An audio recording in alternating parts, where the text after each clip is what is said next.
हाय, मैं Nitin Kumar as usual आपके सामने द हिंदू के एडिटोरियल के साथ हूँ। आज जो हम डिस्कस करने जा रहे हैं दो एडिटोरियल को जो कि एज़ यूज़ुअल द हिंदू के अंदर होती है, इसको डिस्कस करने जा रहे हैं। तो देखते हैं कि आज है क्या। देखिए, कहा जा रहा है कि नो राइट आंसर, यानी कि सही जवाब नहीं मिलना।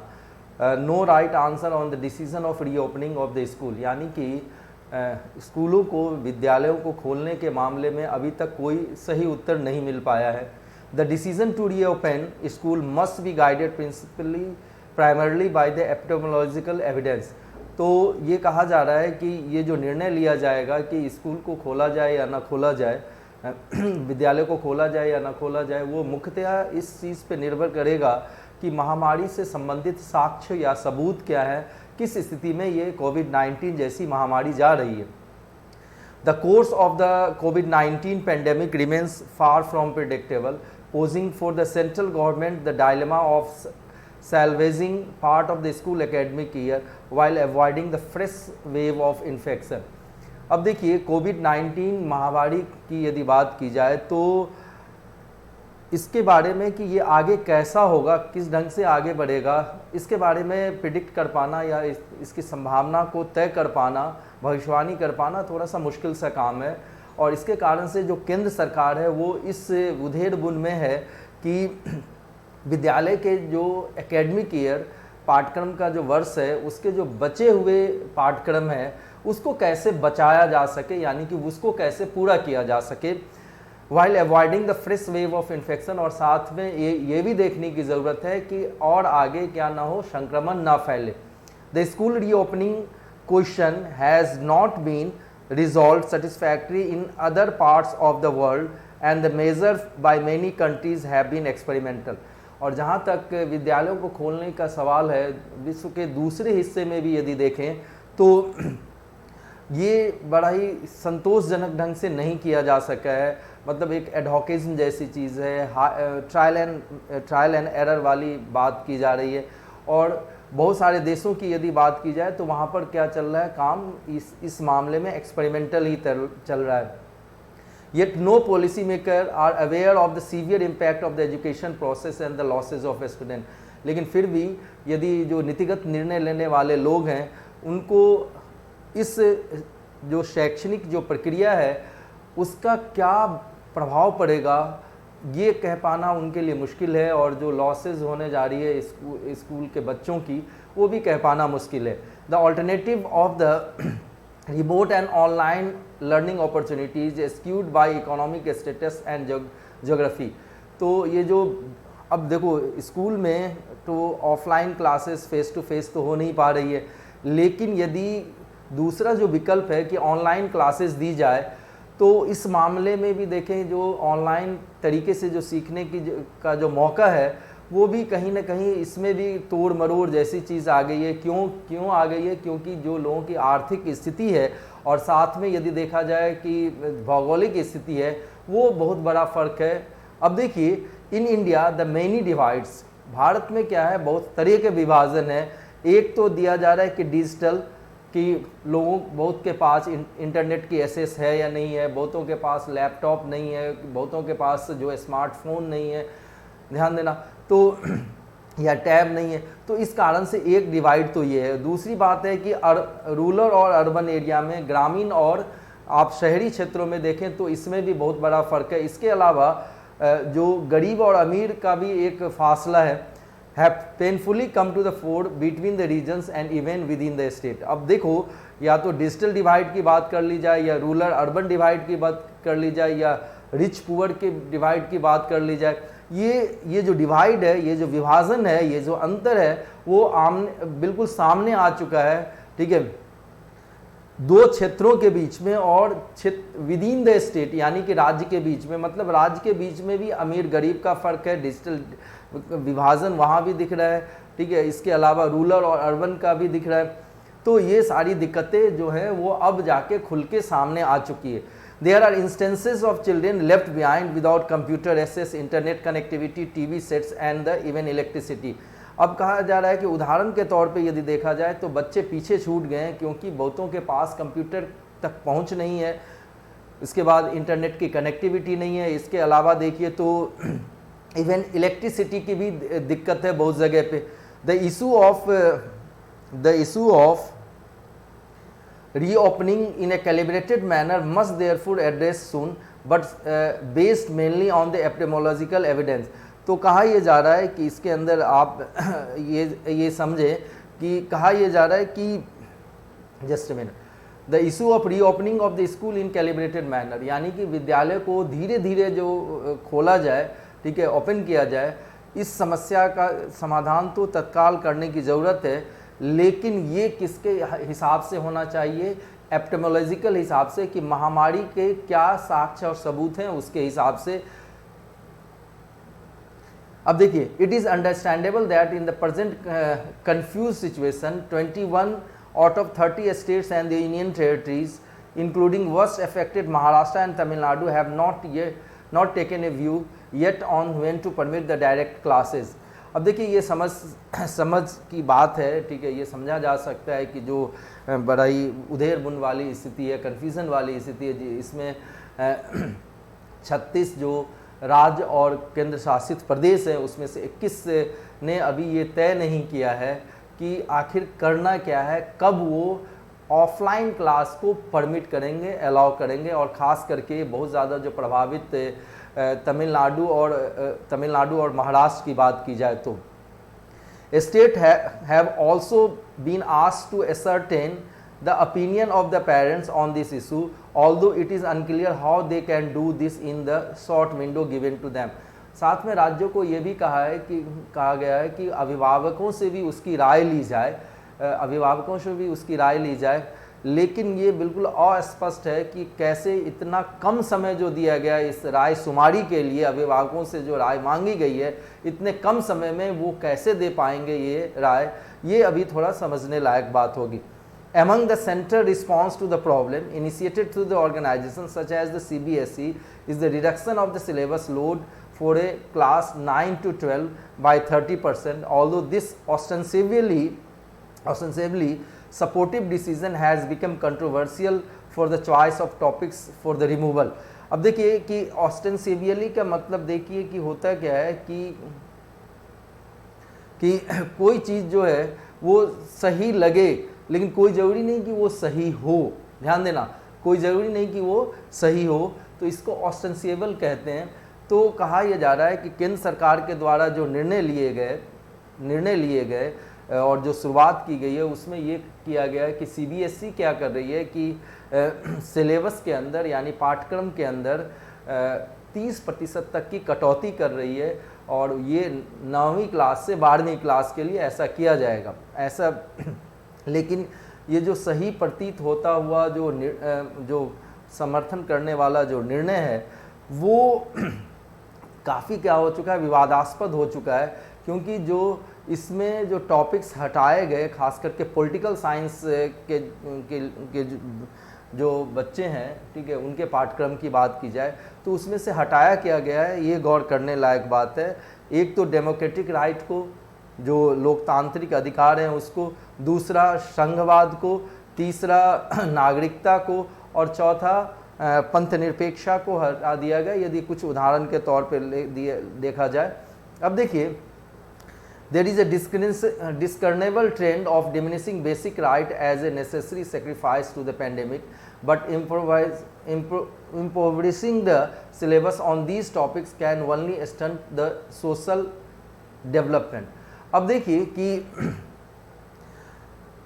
स्पष्ट तौर से ये दिख रहा है कि लोगों के जो अधिकार हैं, लोगों के जो मूलभूत अधिकार हैं, उसमें क्या की जा रही है, उसका बलिदान किया जा रहा है। कब कि और किस आधार पे कि हमें क्या लड़ना है, महामारी से लड़ना है। लेकिन यदि सिलेबस को और क्या कर दिया जाए, कमज़ोर कर दिया जाए। देखो, इम्पॉवरिशिंग का मतलब होता है गरीब करना, लेकिन यहाँ पर क्या मतलब होगा, कमज़ोर करना। लेकिन यदि सिलेबस को और कमज़ोर कर दिया जाए इन मुद्दों के ऊपर, तो ये क्या करेगा, जो सामाजिक विकास है उसको कमज़ोर करेगा। देखिए, ऐसे जो डिसीज़न हैं वो बड़े केयरफुल ढंग से लिए जाने चाहिए, ठीक है। और जो शिक्षाविद हैं, जो विशेषज्ञ हैं इस मामले में, उनकी जो राय शुमारी है वो मायने रखी जाएगी, ना कि जो ब्यूरोक्रेटिक फीएट के द्वारा, यानी कि जो अफसरशाही के द्वारा आदेश पारित करके ऐसा किया जाए। अब देखें कि more fundamentally if lessons are to be drawn from around the world on the back to back school plan, a just release large scale study from South Korea would be useful. तो और यदि देखें मूलभूत रूप से यदि पूरे के पूरे विश्व में जो इस विद्यालयों के द्वारा जो प्लानिंग की जा रही है और जो चीज़ एग्जीक्यूट किया गया है, उस मामले में यदि देखें तो साउथ कोरिया के द्वारा अभी हाल फिलहाल के समय में सबसे व्यापक जो है अध्ययन किया गया है, और उस चीज़ का उसको केयरफुली देखा जाना चाहिए और जहाँ तक हो सके उसको इनकलकेट किया जाना चाहिए, लागू करने के समय उसको समाहित किया जाना चाहिए। Research findings from the country which worked hard to contain the pandemic early so that the older children between the 10 to 19 transmit the virus as much as the adult do। अब देखो जो शोध से पता चला है अलग अलग देशों में, ठीक है, और शुरुआत में जो महामारी को रोकने के जो तौर तरीके अपनाए गए, ठीक है, इसमें ये दिखला रहा है कि जो बच्चे थोड़े से बड़े हो जाते हैं, खास करके 10 से 19 वर्ष के जो बच्चे हैं, उनमें जो पेंडेमिक है या संक्रमण के मामले वैसे ही होते हैं जैसे कि एडल्ट्स के या वयस्क के बीच में होते हैं। The findings have been acknowledged by the public health institution in the US as a valuable and offer a cautionary pointer to the community spread among the adults and vulnerable groups from the older student। अब देखो ये जो अध्ययन से शोध से पता चला तो यूनाइटेड स्टेट के, अमेरिका के जो स्वास्थ्य संस्थाओं ने भी, लोक स्वास्थ्य संस्थाओं ने भी इसके ऊपर क्या लगाई है, मुहर लगाई है, और माना है कि ये काफ़ी महत्वपूर्ण है, और कहा है कि भाई ये दिखलाता है कि सामुदायिक स्तर पे जो फैलाव होता है इस संक्रमण का, उसकी तरफ ये इशारा करता है, ठीक है, चाहे वो वयस्क हों या थोड़े से बड़े, मतलब 10 साल से 19 साल के बच्चे की यदि बात की जाए तो वो भी वनरेबल ग्रुप में आ जाते हैं, कमज़ोर समूह में आ जाते हैं, और वो भी संक्रमित हो सकते हैं। इसके चांसेस उतने ही हैं जितने कि मतलब वयस्क लोगों के। On the other hand the European experience instanced by the Denmark as far as the April is that containment in the community has to precede school reopening। दूसरी तरफ देखें तो यूरोप का जो अनुभव है, और ख़ास करके उदाहरण के तौर पे डेनमार्क की यदि बात की जाए तो उसने अप्रैल में ही एक बात रख दी, ठीक है, और रख दी कि यदि विद्यालयों को खोला जाए तो उससे पहले क्या किया जाना चाहिए कि सामुदायिक स्तर पे संक्रमण को रोकना चाहिए। The question is much more complex for India as a society that has severe inequities and where students live in the multi-generational home। तो कहा जा रहा है कि ये प्रश्न जो है भारत के लिए तो और भी क्या है, जटिल है, क्योंकि हम उस समाज में रहते हैं जहाँ पर बहुत ही ज़्यादा क्या है, गैर बराबरी है, गैर समानता है, और जो विद्यार्थी हैं वो मल्टी जनरेशनल होम में रहते हैं, मतलब ऐसे घरों में रहते हैं जिसमें कि दादा भी हैं, ठीक है, पिताजी के भी जनरेशन के लोग हैं और उस बच्चे के भी जनरेशन के लोग हैं, अमूमन 3 जनरेशन के 3 पीढ़ी के लोग दिख जाते हैं। Clearly no early date can be set off for the full reopening and protocol on the class size, distancing, ventilation of room, face covering and even open air classes need to be evolve. अब देखो स्पष्ट तौर से ये बात clear है कि भाई बहुत जल्दी कोई, मतलब एक तरीके से आप कहें कि डेट नहीं दी जा सकती है कि कब विद्यालयों को पूर्णतः खोला जाएगा, और इससे संबंधित जो नियमावली की बात की जाए, चाहे वो कक्षा में कितने विद्यार्थी बैठते हैं, क्लास साइज़ की बात की जाए, डिस्टेंसिंग कितनी दूरी पे बैठेंगे, उस रूम में वेंटिलेशन क्या होगा, मतलब हवा का आवाजाही कैसा होगा, ठीक है, फेस कवरिंग की बात की जाए, और साथ में कि even open air class need to be evolve, यहाँ तक कि जो बिल्कुल खुले में कक्षाएं लगे उसके मामले में भी क्या करने की ज़रूरत है, इवॉल्व करने की ज़रूरत है, समय के साथ बदलाव करते रहने, चेंजेस करते रहने की ज़रूरत है। Meanwhile developing remote education for miserable outcomes should be should be pursued actively since future disruption cannot be ruled out। तो कहा जा रहा है कि इस दौरान जो बिल्कुल जो दूर दराज के क्षेत्र हैं उसको विकसित करने की ज़रूरत है, और इस ढंग से विकसित करने की ज़रूरत है कि आउटकम को मापा जा सके, और इस मामले में जो काम करना है बहुत ही तेज़ी से और आक्रामक रूप से करने की ज़रूरत है, क्योंकि इस बात से इनकार नहीं किया जा सकता है कि आगे आने वाले समय में और भी ज़्यादा क्या हो सकती है, व्यवधान हो सकती है, डिसरप्शन हो सकती है। ठीक है, तो ये जो आपका था, ध्यान देना, इसकी यदि बात की जाए तो ये गवर्नेंस पेपर सेकेंड में काम आएगा।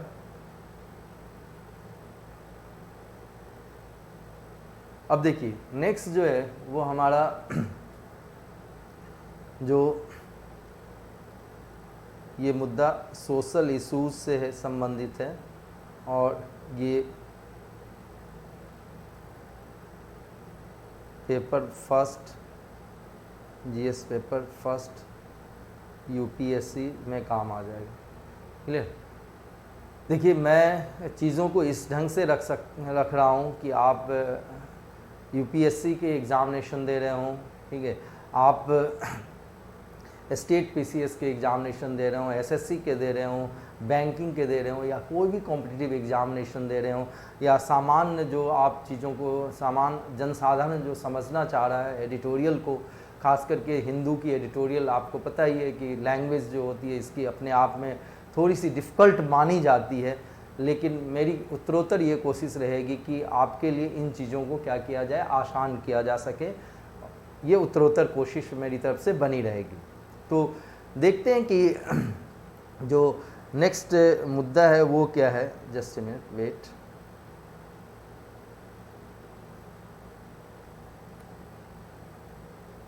देखिए रूल ऑफ मॉब, मतलब मॉब क्या होता है, भीड़ को कहते हैं, उग्र भीड़ को कहते हैं, हिंसा पे उतारू भीड़ को कहते हैं।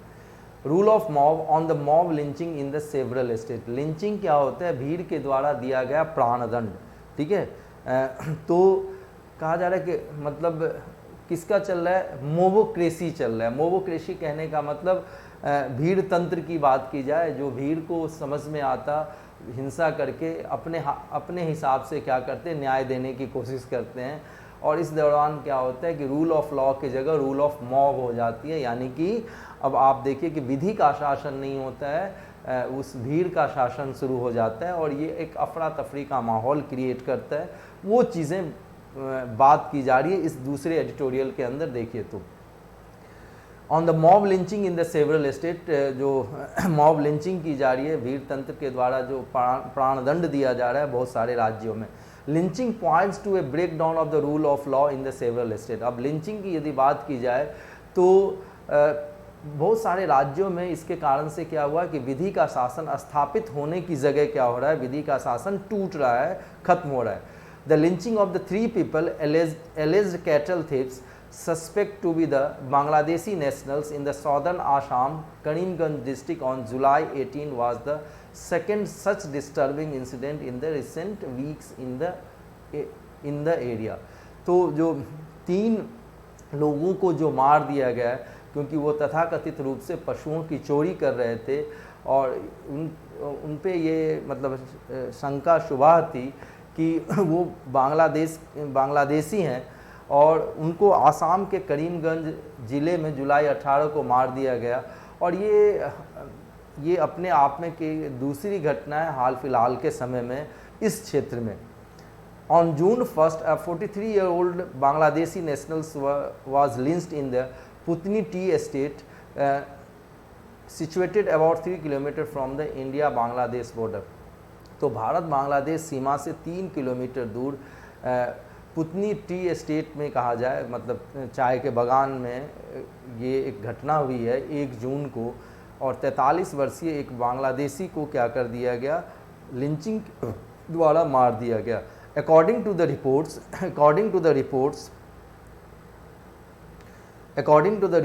the district police are trying to hand over the bodies to the Bangladeshi authorities. अब रिपोर्ट के मुताबिक देखें तो जो डिस्ट्रिक्ट पुलिस है वो कोशिश क्या कर रही है कि इनके शवों को बांग्लादेशी अधिकारियों को क्या कर दिया जाए, सौंप दिया जाए। अब देखिए कि irrespective of whether they are thieves or smugglers, such killings point to a lack of faith in the rule of law, leading to the general lawlessness।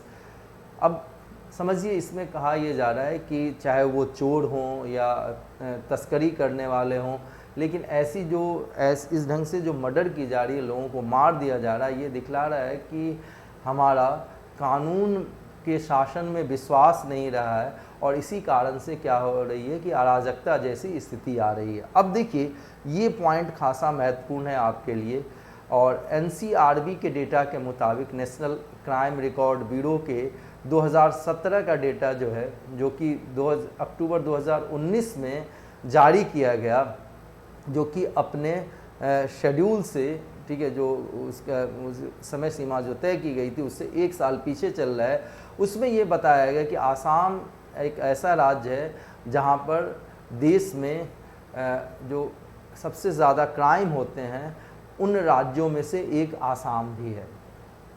State की यदि बात की जाए तो प्रति 1 लाख जनसंख्या पे 143 क्या है, रजिस्टर्ड क्राइम है, यानी कि ऐसे अपराध किए गए हैं जो कि जिसकी प्राथमिकी दर्ज करवाई गई है, FIR दर्ज करवाई गई है।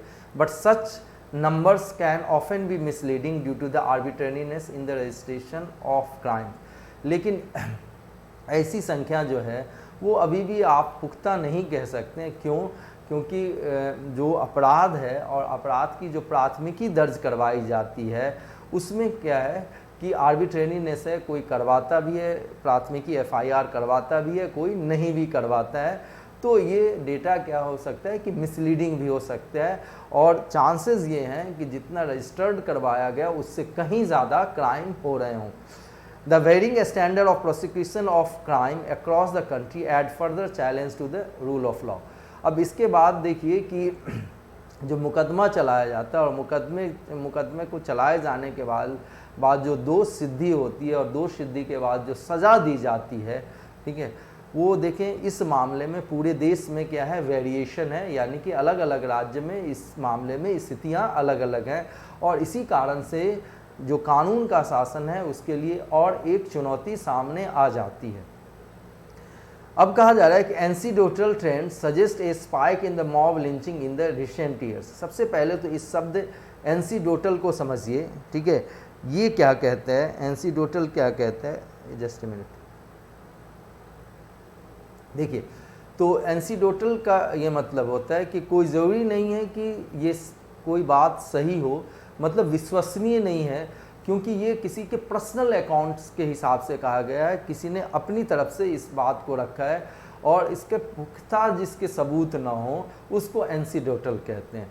तो एंसीडोटल जो रुझान है उसके हिसाब से देखिए तो मॉब लिंचिंग के अंदर काफ़ी तेज़ी आई है हाल फिलहाल के वर्षों में, और ये अधिकतर इसमें इंसाइटमेंट ये या इसमें जो देखो बढ़ोतरी या उकसाया किस तरीके से जाता है, क्योंकि बड़ा ही मैलिशियस वे में मतलब गलत इरादे के साथ जो है कि फॉल्स एक्विजिशन, गलत इरादे के साथ गलत आरोप लगाए जाते हैं किस चीज़ के, गौकसी की या गौवध की यदि बात की जाए, साथ में बच्चों के किडनैपिंग की, अपहरण की या चोरी की, और ये सब कुछ कैसे हो रहा है, सोशल मीडिया के थ्रू हो रहा है। एनसीआरबी की यदि बात की जाए तो did collect data on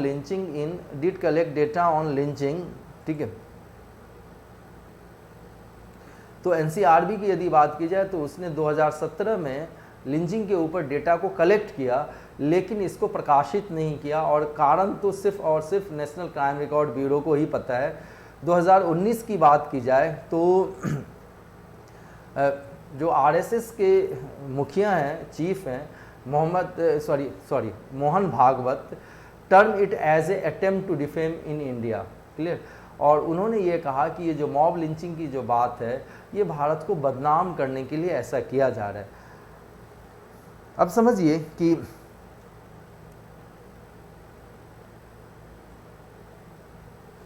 wild conspiracy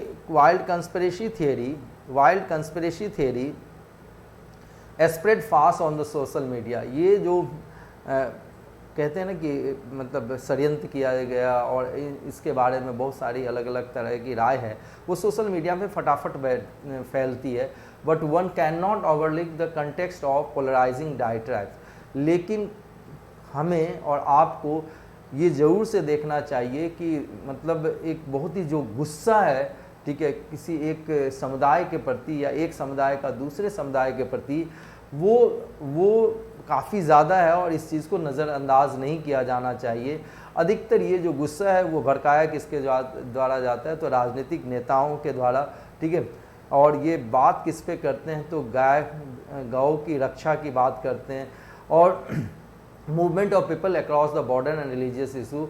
और ये इसमें बहुत बार धार्मिक मुद्दे भी होते हैं और एक सीमा के उस पार से इस पार आने वाले लोगों के बारे में भी बहुत बार क्या की जाती है, भ्रांतियां फैलाई जाती है। The victims are invariably from the vulnerable group. अधिकतर जो पीड़ित होते हैं वो कमज़ोर तबके से होते हैं।